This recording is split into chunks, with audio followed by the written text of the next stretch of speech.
Halo Indonesia, saya Kristianto Yen Oni, salam NKRI. 2 hari saya libur, sebenarnya hari ini pun saya masih pengen libur. Berhubung nenek kandung saya dipanggil pulang oleh Yang Maha Kuasa. Cuma ada seorang saudara dari Papua yang menanggapi video terbuka saya yang saya tujukan kepada KKB. Saya merasa perlu untuk menghargai ini. Jadi saya ingin menanggapi, ya. Saya akan berusaha untuk membuat video ini sesingkat mungkin. Jadi sebenarnya saya sudah ikuti video reaction, ya, tanggapan saudara dari Papua itu untuk video saya, video terbuka yang saya tujukan terhadap KKB itu. Ya, saya ikuti dari awal sampai habis. Saudara ini mencoba untuk memberikan klarifikasi atas statement-statement saya, menanggapi sekaligus memberi klarifikasi terkait statement-statement saya. Tapi saya ikuti dari awal sampai akhir. Saudara ini sepertinya enggak menjelaskan apa-apa gitu, ya. Dan saya kira mungkin lebih berbobot kalau saudara ini menanggapi statement saya bagian akhir, di mana saya katakan KKB adalah para pemangku kepentingan yang ditunggangi asing. Saya kira kalau saudara ini menanggapi statement saya yang itu, mungkin tanggapannya, sanggahannya akan lebih berbobot, gitu, ya. Tapi nggak apa-apa, saya menghargai. Inilah demokrasi, inilah kebebasan untuk kita berekspresi, menyatakan pendapat. Saya menghargai dan saya ingin menanggapi. Ada beberapa poin yang saya petik, ya, dari video reaction itu. Yang pertama, kakak saudara dari Papua ini mengatakan Kristianto Yen Oni bukan asli Papua. Oke, saya bukan asli Papua.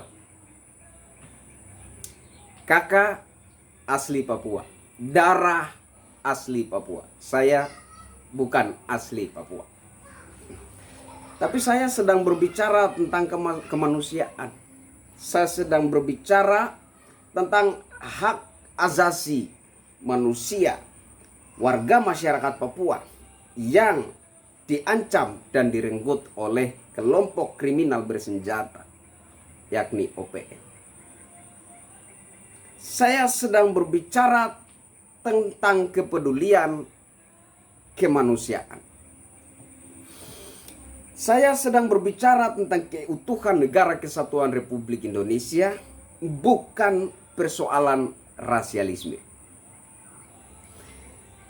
Nah, kemudian yang kedua, saudara ini mengatakan saya ini kurang informasi dan menyarankan saya untuk banyak-banyaklah menyerap informasi sebelum membuat statement, gitu. Dan saudara ini seolah-olah menuduh bahwa saya itu menyerap informasi hanya dari berita. Nah, ini yang ingin saya luruskan. Yang pertama, bahwa saudara salah. Informasi tentang KKB atau OPM yang menggeruduk perkampungan, memperkosa anak-anak gadis, merekrut anak-anak kecil untuk ikut dalam aksi-aksi biadab mereka, bukan dari berita TV, bukan dari koran. Tapi informasi tersebut datang dari tokoh masyarakat, seorang pendeta, beserta beberapa warga masyarakat saksi mata kejadian. Jadi bukan dari berita TV, bukan dari koran, tapi datang dari kampung sana. Itu yang pertama. Yang kedua, saudara ini berbicara seolah-olah saya nggak paham sejarah. Yang ingin saya tanyakan kepada saudara, sejarah yang mana? Sejarah pembebasan Irian Barat, sejarah konferensi meja bundar, sejarah konsep Pepera, sejarah biak berdarah, atau sejarah yang mana yang saudara maksudkan? Oke, kita bicara dulu tentang biak berdarah. Kejadian tragedi biak berdarah itu yang selalu saya suarakan bertahun-tahun. Meskipun tidak secara vulgar saya ungkapkan bahwa yang saya sampaikan adalah tragedi biak berdarah, tapi dalam narasi saya itu kental dengan tragedi biak berdarah. Ketika FPI menantang pemerintah, ketika FPI menantang TNI Polri, TNI Polri malu-maluin ngurusin ormas, sana perangi kalau mau perangi teroris, sana perangi OPM di Papua. Dan saya pasang badan bersuara membantah mereka. Oke, saudara katakan saya bukan asli Papua, saudara yang asli Papua. Saya juga ingin tanyakan, berapa kali saudara pasang badan bersuara untuk membela OPM? Saya sudah lakukan itu bertahun-tahun. Saya bela OPM bertahun-tahun. Nah, kenapa saat ini tiba-tiba saya berbalik 180 derajat untuk menentang OPM? Karena menurut saya, tindakan yang mereka lakukan sudah kelewatan. Sudah melampaui batas. Sudah melanggar hak asasi manusia. Sudah kelewatan biadabnya. Yang mereka serang adalah warga sipil. Kalau mereka benar-benar mau berperang, berperanglah. Menyatakan peranglah dengan militer. Jangan menggeruduk perkampungan. Jangan meneror warga. Jangan memperkosa anak-anak gadis. Jangan rekrut anak-anak kecil untuk ikut dalam aksi kebiadaban. Jangan. Itu yang menurut saya sudah kelewatan. Sehingga saya tiba-tiba berbalik menentang OPM. Saudara yang asli Papua, berapa kali saudara bela OPM? Saya sudah bertahun-tahun lakukan itu. Boleh cek vlog-vlog saya sebelumnya ketika saya membantah FPI. Ketika saya bikin puisi, ya saya ditantang untuk bikin puisi. Di situ juga saya jelaskan bagaimana warga masyarakat Papua tanah lahan dirampas. Warga masyarakat Papua bangkit untuk melawan, ditembak, dibantai tanpa rasa kemanusiaan, yang selamat lari ke hutan dan dicap sebagai OPM. Ya, kalau kita telusuri, kita amati bahwa sebenarnya OPM itu ada dua. Dalam tanda petik ya. Ada OPM yang benar-benar terbentuk waktu dalam masa perjuangan melawan penjajahan Belanda. Dan ada orang-orang yang selamat dari tragedi biak berdarah, lari ke hutan, dicap oleh negara sebagai OPM. Apakah kelompok yang selamat dari tragedi biak berdarah yang lari ke hutan telah bergabung menyatu dengan OPM yang asli atau tidak, atau kelompok terpisah? Saya juga nggak tahu. Yang pasti bahwa orang-orang yang selamat dari tragedi biak berdarah yang lari ke hutan dicap oleh negara sebagai OPM. Itu terjadi di era kepemimpinan Presiden Soeharto. Itu yang saya suarakan bertahun-tahun, Pak. Nah, kenapa tiba-tiba saya berbalik 180 derajat untuk menentang OPM ya? Memang karena udah terlalu kelewatan. Udah terlalu berlebihan. Berbicara tentang sakit hati, selama 7 tahun, saya udah ungkapkan, selama 7 tahun masa kepemimpinan Bapak Presiden Jokowi, beliau sudah berusaha semaksimal mungkin untuk merangkul. Bahkan beliau naik motor, naik ke gunung, tujuannya apa? Itu sebuah sinyal bagi orang-orang OPM yang ada di tengah hutan sana. Jokowi merelakan nyawanya naik motor ke pegunungan di tengah hutan sana. Apa nggak terancam nyawanya? Jelas terancam. Tapi sebagai hati seorang bapak, dia sudah pasrah. Dia sudah relakan itu. Kalaupun benar saya mau ditembak, ya tembak saja, tidak apa-apa. Intinya saya ingin orang-orang OPM sadar diri dan kembali ke pangkuan Ibu Pertiwi. Itu yang saya baca dari sikap Presiden Jokowi naik motor sampai ke pegunungan memantau jalan trans terpanjang yang dikerjakan di era pemerintahan Bapak Jokowi. Sejarah mana yang saudara bilang saya nggak paham? Saudara boleh jelaskan. Saya ada satu hal yang saudara bilang, bahwa ketika itu baik Indonesia maupun Papua sama-sama berjuang untuk lepas dari penjajahan Belanda. Ini penjelasan saudara ini ngawur, ngaco, ngarang-ngarang, ngada-ngada. Ya, saudara katakan, jadi baik Indonesia maupun Papua saat itu sama-sama berjuang untuk lepas dari penjajahan. Seolah-olah Papua dan Indonesia itu beda.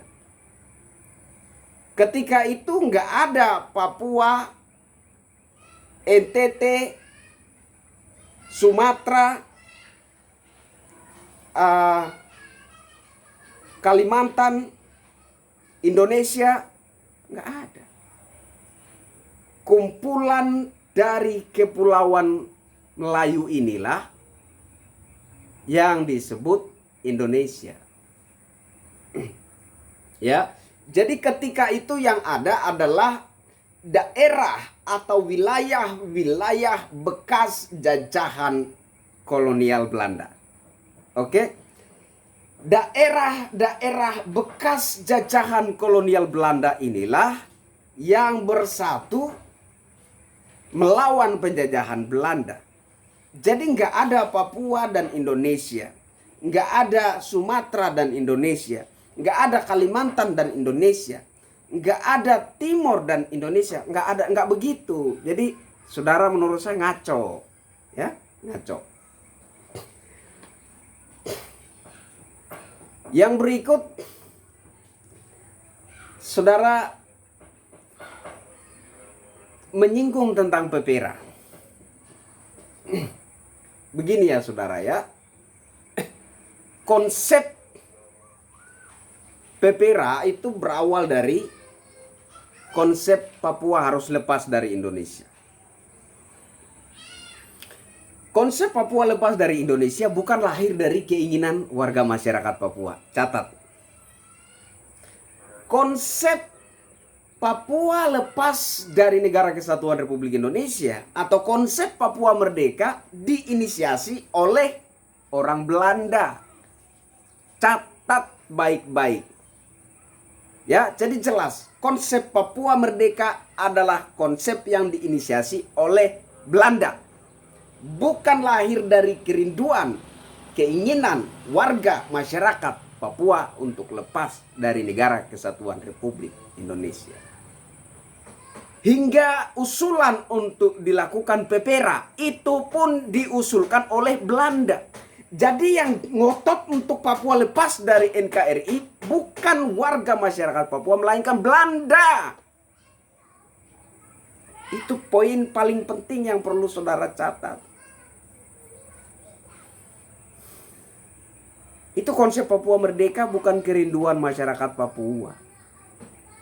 Konsep Papua Merdeka bukan lahir dari keinginan warga masyarakat Papua.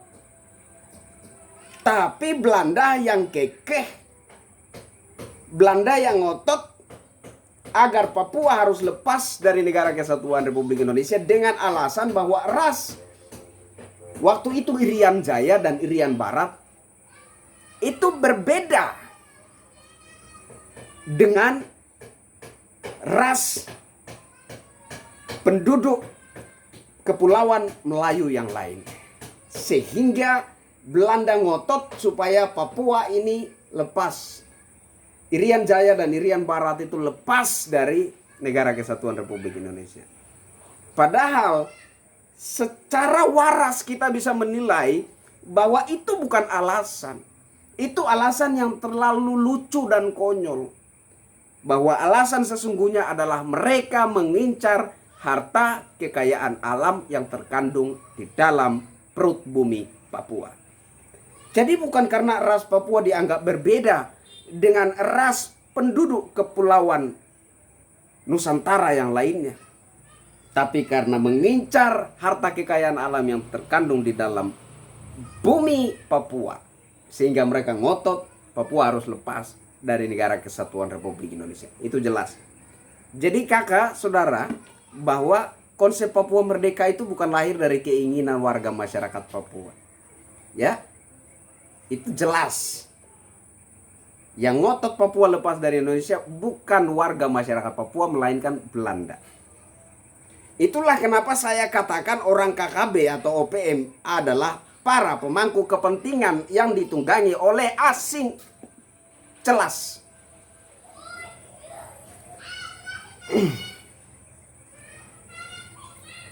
Jadi kesimpulannya menurut saya, bukan saya yang gak paham sejarah, tapi saudara yang gak paham sejarah.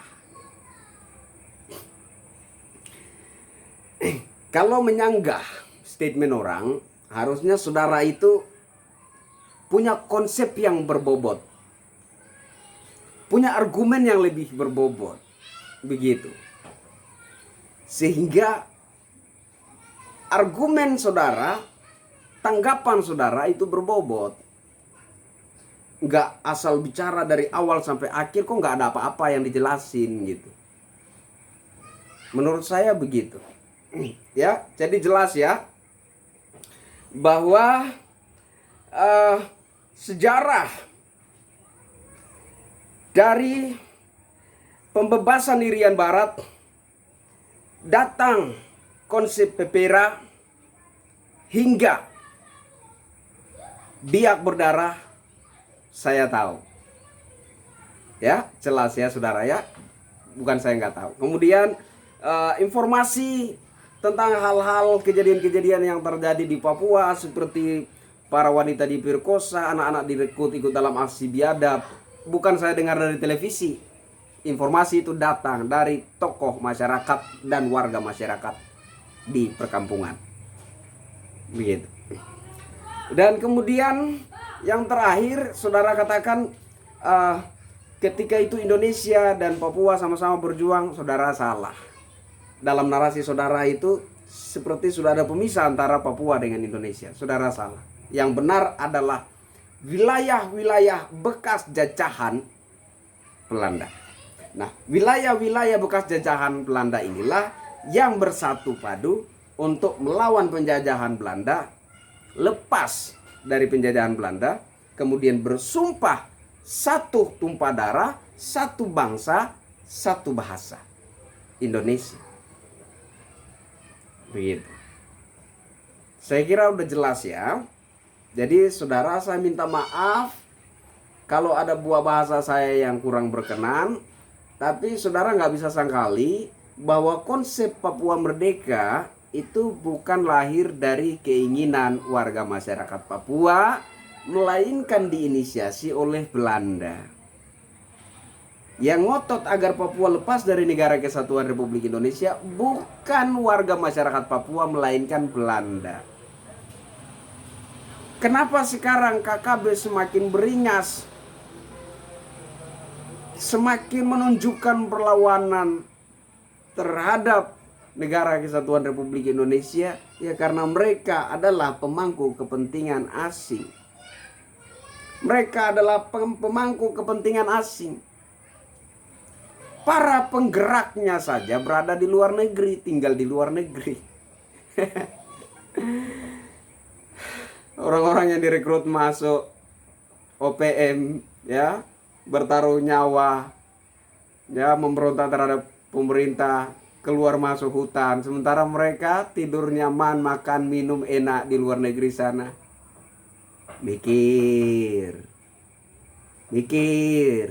Mikirnya jangan pendek, mikirnya panjang. begitu. Ya, lihat Palestina dan Israel nggak habis-habis perangnya. Ya, apakah kita mau membuat Palestina dan Israel baru di Indonesia? Jangan. Ya, demi masa depan bangsa, demi masa depan anak-anak dan cucu-cucu kita, mari bersama kita bersatu menjaga keutuhan negara kesatuan Republik Indonesia. Itu yang selalu saya tekankan dalam setiap narasi saya. Saya Kristianto Yen Oni, salam NKRI. Bravo NKRI. Sekali NKRI, tetap NKRI.